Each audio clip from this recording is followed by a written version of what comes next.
Hello everyone, welcome to my YouTube channel Physics Queen Learn Physics in the Easiest Way.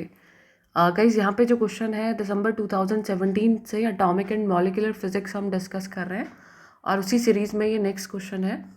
The demand shift of the energy of a state with quantum numbers L S and J and M J is. ये आपको H की value given है where B is the applied magnetic field, G S is the G factor for the spin and mu B. ये जो value given है ना यहाँ पर आपको, this is Bohr magnetone upon H, mu b by H 1.4 megahertz per Gauss आपको given है. So the approximate frequency shift for S equals to 0, L equals to 1 and Mj equals to 1 state at a magnetic field of 1 Gauss is. अब देखिए यहाँ पे S0 यानी singlet state है और ये बात की जा रही है यहाँ पे जिमान इफेक्ट की. तो S इक्वल्स टू 0 के लिए जब हम जिमान इफेक्ट की बात करते हैं तो ये नॉर्मल जिमान इफेक्ट होता है. और नॉर्मल जिमान इफेक्ट में हम डायरेक्टली जो डेल न्यू है उसे लिख सकते हैं म्यू बी अपॉन एच से रिप्रेजेंट किया जा सकता है इसे, because we know that G L value will be 1.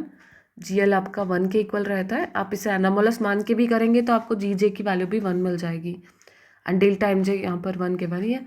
तो म्यू बी अपॉन एच से आपको सॉल्व करना होता है. तो म्यू बी अपॉन एच की वैल्यू 1.4 मेगा हर्ट्ज पर गॉस गिवन है और बी आपको पता है कितना गिवन है, it's 1 Gauss, magnetic field of 1 Gauss. तो यहाँ से आंसर आ जाएगा 1.4 मेगा हर्ट्ज. इस क्वेश्चन को डायमेंशनल एनालिसिस से भी किया जा सकता है कि आपको फ्रीक्वेंसी चाहिए पर गॉस में है ये, तो आप गॉस से मल्टीप्लाई कर देंगे तो आपको आंसर मिल जाएगा. तो ऐसे क्वेश्चंस में डरे नहीं, घबराए नहीं कि एक्सप्रेशन इतना बड़ा सारा गिवन है तो कैसे डील करेंगे. आपको बस क्या करना है, डायरेक्टली फार्मूला अप्लाई करना है. डिमांड शिफ्ट का ये फार्मूला रहता है, म्यू बी अपॉन एच से रिप्रेजेंट करते हैं और डेल्टा एम एल और जी एल भी इसमें मल्टीप्लाइड रहते हैं. तो डेल्टा न्यू जो रहता है दैट उसका डायरेक्ट फार्मूला यदि आप लिखना चाहते हैं तो G L delta M L mu B upon H. And Zeeman anomalous shift के लिए लिखना चाहते हैं तो G J delta M J mu B upon H. ये सिंपल सा क्वेश्चन था, बहुत इजीली हो जाएगा 5 मार्क्स का डायरेक्ट डायमेंशनल एनालिसिस से. नेक्स्ट क्वेश्चन देखिए, the separation between the adjacent levels of a normal multiplet are found to be 22 centimetre inverse and 33 centimetre inverse.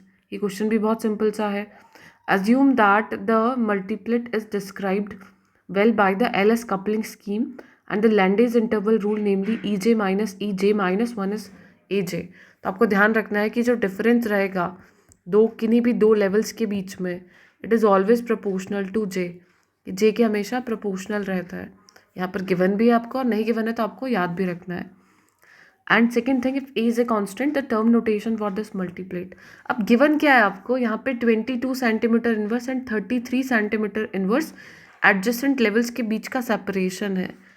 तो यहाँ पर हम 3 लेवल्स कंसीडर कर लेते हैं, जे माइनस 1 और जे प्लस 1. इनके बीच का सेपरेशन है यहाँ पे 22 और यहाँ पर सेपरेशन है 33 सेंटीमीटर इनवर्स. तो सेंटीमीटर इनवर्स हम जब एच सी से जूल को डिवाइड कर देते हैं तो हमें सेंटीमीटर इनवर्स में टर्म वैल्यू एनर्जी वैल्यूज़ मिल जाती हैं. तो ये डिफरेंस आपको गिवन है. और ये जो यहाँ पर जो डेल्टा E1 बोल देती हूँ मैं इसे, और इसे डेल्टा E2 बोल देती हूँ. तो डेल्टा E1 जो है वो प्रोपोर्शनल होगा जे के और डेल्टा E2 प्रोपोर्शनल होगा जे प्लस 1 के. तो यहाँ से हम रेशियो निकाल सकते हैं delta E2 by delta E1 that is J plus 1 upon J. तो यहाँ से देखिए आपको गिवन है 33 और ये गिवन है 22 and it's equals to J plus 1 upon J. तो यहाँ से हम लोग क्या कर सकते हैं, इसको हम लिख सकते हैं 3/2 equals to J plus 1 upon J. तो हमें जे की वैल्यू यहाँ से 2 मिल गई है और जे प्लस 1 3 हो गया यहाँ से, राइट. तो अभी हमें जो वैल्यूज़ यहाँ पर मिलेगी, जे मिल गया है 2, ये हो गया 3 और ये हो जाएगा 1. तो 1 2 3 जे वैल्यूज़ होनी चाहिए. सो वो सिर्फ ऑप्शन डी में है 1 2 3 J values.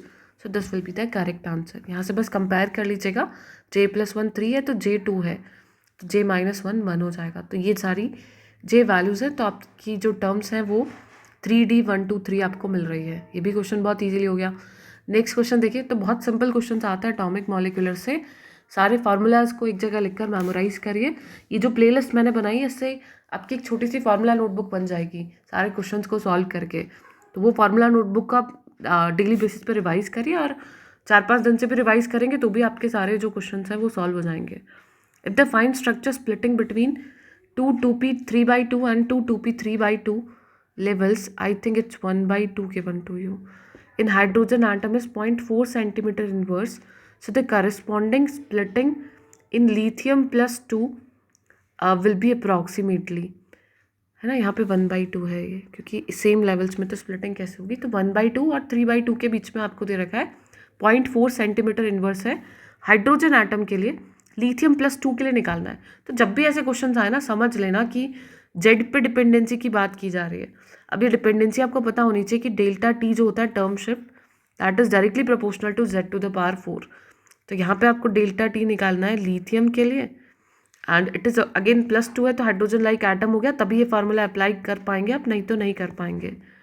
And it will be 3 to the power 4 upon 1 to the power 4, और डेल्टा टी आपको दे रखा है 0.4 सेंटीमीटर इनवर्स हाइड्रोजन के लिए।